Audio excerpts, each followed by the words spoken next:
is it. This is the last one. This is the last hole, and this is it. It's cold out here now. It's about 6 degrees out here. It's cold.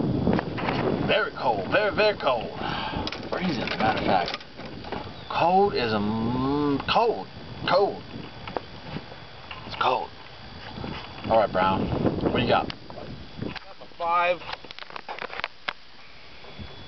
Got my 5. We're calling them woods, but it's actually a cougar metal. Yep, but the 5 is dangerous. The big dilemma right now is these guys are on the green. If I was to swing right now and take my chances, because I shouldn't make the green, I probably will. Okay? But once they leave, then I'm going to wait for them to leave, and then I'm going to, like, I don't know, maybe go a little to the right or a little to the left.